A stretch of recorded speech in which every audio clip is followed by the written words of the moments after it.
158 acre பிரம்மாண்ட விவசாய நிலத்தை மாநாட்டுக்கு எடுத்த புஷி ஆனந்த். குறிப்பிட்ட ஒரு நாளுக்காக நீங்க எல்லாருமே வெயிட் பண்ணிட்டு இருக்கீங்கன்றது எனக்கு நல்லா தெரிஞ்சுது. நம்ம முதல் மாநில மாநாடு. ஒரே நேரத்தில் 1.5 லட்சம் மக்கள் உட்கார ஏற்பாடு. மாநாட்டுக்கு 85 ஏக்கர், வாகனங்கள் நிறுத்த 73 ஏக்கர் என பிரித்து மேய்ந்த தாவேக. அதிமுக திமுகவினரை புருவம் உயர்த்த வைத்த தமிழக வெற்றி கழகம். திருச்சி, கோவை, மதுரை இல்லை, விழுப்புரம்தான் எங்கள் டார்கெட் என தலைவர் விஜயின் மாஸ்டர் ஸ்ட்ரோக். அது வரைக்கும் கான்பிடென்டா இருங்க, நல்லதே நடக்கும், வெற்றி நிச்சயம். தமிழக வெற்றி கழகத்தின் முதல் மாநாடு அடுத்த மாதம் 23ஆம் தேதி நடைபெறவிருப்பதாக புஷி ஆனந்த் அறிவித்துள்ளார்.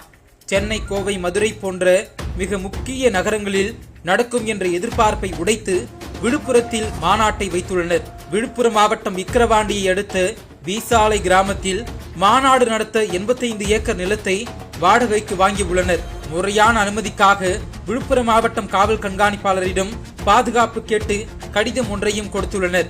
அதன்படி இந்த மாநாட்டின் ஏற்பாடுகள் எல்லாம் தாம் தூம் என்று நடைபெற இருக்கிறது. 85 ஏக்கரில் மாநாட்டை நடத்த திட்டமிட்டுள்ளனர்.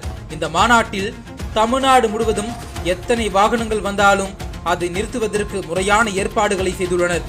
டிராபிக் தொல்லை இல்லை என்றும் அடித்து கூறுகின்றனர்.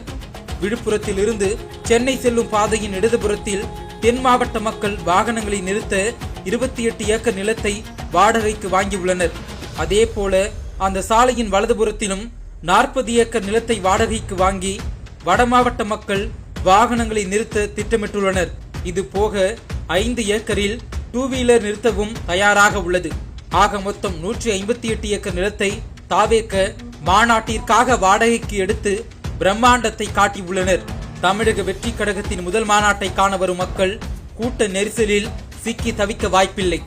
ஏனென்றால் மாநாட்டு திரளில் இருந்து வெளியே செல்ல 3 வழிகளும் உள்ளே செல்ல 3 வழிகளும் என படு பயங்கரமாக தாவேக வசதிகளை செய்துள்ளனராம். நண்பா நண்பிகள் அனைவருக்கும் தடபுடலான விருந்து, மருத்துவ வசதி, கழிப்பறை வசதி, தண்ணீர் வசதி என ஆல் ஏரியாவையும் கவர் செய்துள்ளனர். அவசர தேவைக்கு தேவையான ஆம்புலன்ஸ் வேன்களும் நிறுத்த திட்டமிடப்பட்டுள்ளது. தீயணைப்பு துறையிடம் பாதுகாப்பு கேட்டு கோரிக்கை வைக்க இருக்கின்றனர். இப்படி பார்த்து தங்களது முதல் மாநாட்டை நடத்த இருக்கும் தமிழக வெற்றி கழகம் முறையாக மாநாடு நடக்க இருக்கும் இடத்திற்கு பாதுகாப்பு கேட்டு விழுப்புரம் காவல் கண்காணிப்பாளரிடம் கடிதம் எழுதி கொடுத்துள்ளனர். தலைவர் விஜய் தலைமையில் நடக்க இருக்கும் இந்த முதல் மாநாட்டில் சிறப்பு விருந்தினர்கள் யார் என்ற பேச்சும் தற்போது சூடுபிடித்துள்ளது.